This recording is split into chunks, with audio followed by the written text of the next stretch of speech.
Okay, so this is day 19 of आदि maxing challenge और हमेशा की तरह शुरू किया टावल मेथड से। जैसे देख सकते हैं पहले मैंने लिया 2 उंगलियों की विड्थ और फिर अपने मुंह से जितना हो सके उतनी जोर से बाइट किया और होल्ड करके रखा पोजीशन में मिनिमम 15 से 20 सेकंड तक। और फिर दूसरे सेट में मैंने ली 4 उंगलियों की विड्थ और उसे भी 15 से 20 सेकंड तक अपने मुंह से टाइटली दबा के रखा। फिर से वापस 2 उंगलियों की विड्थ से और इसके कुल मिला के 3 सेट, तीनों सेट 15 से 20 सेकंड के, और वो भी पूरे जान लगा के अपनी दांतों से पूरा गड़ा देना है टावल को।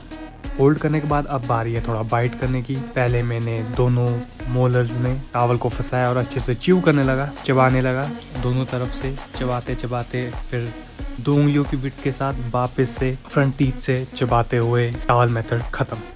टावल मेथड के बाद अब बारी है बोन स्मैशिंग की। बोन स्मैशिंग के लिए मैंने हैमर ले लिया है, कपड़े में रैप कर दिया है और सबसे पहले वार्म अप शुरू होगा। वार्म करते करते मैं इतना ध्यान रख रहा हूँ मेरी आंखों में गलती से निशान ना लग जाए। और इसे इस्तेमाल करते करते मेरे 20 दिन पूरे होने वाले हैं और 20 दिन में मैंने ये मुझे ज़रूर पता लग चुका है कि इससे मेरे मुंह में पफीनेस आ रही है। और अगर कोई और भी ट्राई करेगा उसे भी पफीनेस दिखाई देगी। अगर तुम्हें पफीनेस नहीं दिख रही है बोन स्मैशिंग करते हुए तो इसका मतलब यही है तुम अच्छे से बोन स्मैशिंग कर ही नहीं रहे हो। दोनों तरफ से चीक बोन से मैंने अच्छे से सुझा के अब बारी है जॉ पे। और जॉ में भी स्पेशली मैं चिन एरिया पे ज़्यादा ध्यान दे रहा हूँ ताकि मेरी फॉरवर्ड ग्रोथ में मुझे बूस्ट मिल सके। क्योंकि अब बोन स्मैशिंग के बाद मैं वापस थंब पुलिंग पर ही आऊँगा, लेकिन उससे पहले अच्छे से बोन स्मैशिंग चिन एरिया पे, चीक बोन्स पे भी फ्रंट की एरिया से। साइड से मुझे ज़्यादा अपना फेस राउंडर नहीं बनाना है, गोल नहीं बनाना है, तो उसी के साथ बोन स्मैशिंग खत्म। अब बारी है थंब पुलिंग की। जैसे ही मैंने दोनों अंगूठे अपने मुंह में डाल दिए और अपर पैलेट में फोर्स लगाने लगा। इसके कुल मिला के 3 सेट किए। पहला सेट 15 से 20 सेकंड का ही, जितना हो सके उतना फोर्स लगाना है मुंह पर। या मैं कहूँगा अभी मत लगाओ, मुझे करने दो ट्राई। मैंने अपने मुंह पे पूरा 20 सेकंड तक फोर्स लगाया अच्छे से और ऊपर की तरफ पुश कर रहा हूँ, ना कि साइड की तरफ से। दूसरा सेट खत्म। तीसरे सेट में भी मैंने ऊपर की तरफ पुश किया, लेकिन मैंने हल्का सा फॉरवर्ड ग्रोथ, जो कहते हैं ना ऊपर की तरफ से सामने की तरफ, फॉरवर्ड ग्रोथ के लिए जितना हो सके उतना ज्यादा पुश किया ताकि फॉरवर्ड ग्रोथ बन सके। और इसी के साथ थंब पुलिंग खत्म।